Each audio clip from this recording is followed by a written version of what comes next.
3 minutes pour comprendre. Programme de géographie de terminale, 6e chapitre. La France dans le monde, rayonnement et attractivité. Comment se manifeste le rayonnement international et l'attractivité de la 6e puissance mondiale? Un plan thématique est proposé en 3 cartes mentales. La France possède encore une puissance économique certaine, mais son PIB rétrograde à la 8e place mondiale, d'autant que ses entreprises sont peu présentes sur les marchés émergents. Parmi les 500 plus grosses firmes multinationales, 28 sont françaises dans des secteurs très diversifiés. Les investissements à l'étranger atteignent le 3e rang mondial, ils se concentrent aux États-Unis et chez les voisins européens. La France exerce une influence géopolitique plus importante, d'abord en tant que membre permanent du Conseil de sécurité de l'ONU, disposant d'un droit de veto. Elle dispose aussi du 3e réseau diplomatique mondial. Alliée aux États-Unis, elle est le 5e contributeur à l'aide publique au développement, principalement en Afrique. La France compte aussi grâce à son armée, la 5e du monde en termes de budget.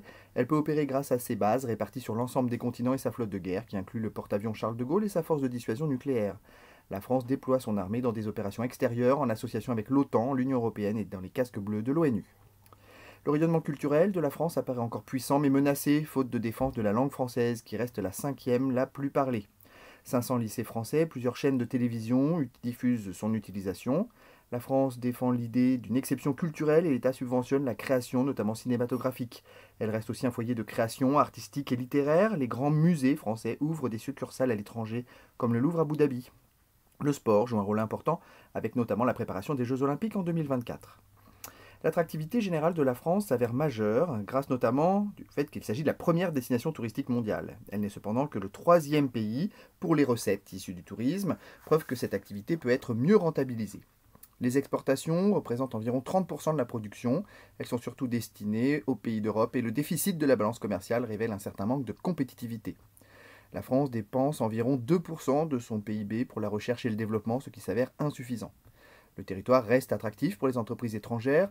En 2019, la France était le 5e pays pour les investissements étrangers qui assure 13% des emplois, 20% de la recherche, 30% des exportations.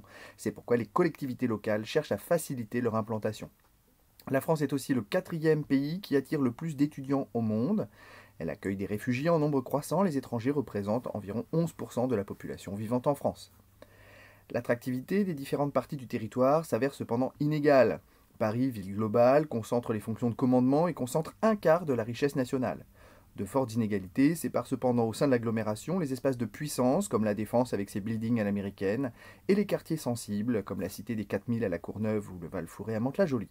Avec la métropolisation, les capitales régionales connaissent une forte croissance, mais bien inférieure à celle de leurs homologues européennes. D'autres territoires se révèlent nettement gagnants grâce à la mondialisation.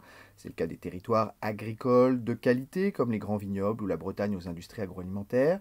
L'industrie spécialisée se regroupe parfois dans des clusters, comme l'aéronautique dans le sud-ouest. Le tourisme profite aux littoraux, à la vallée de la Loire et aux Alpes du Nord. A l'inverse, la situation s'avère difficile dans les espaces agricoles peu spécialisés, peu peuplés, enclavés, dans les espaces industriels en reconversion, surtout dans le nord-est, et les territoires d'outre-mer qui souffrent de leur éloignement.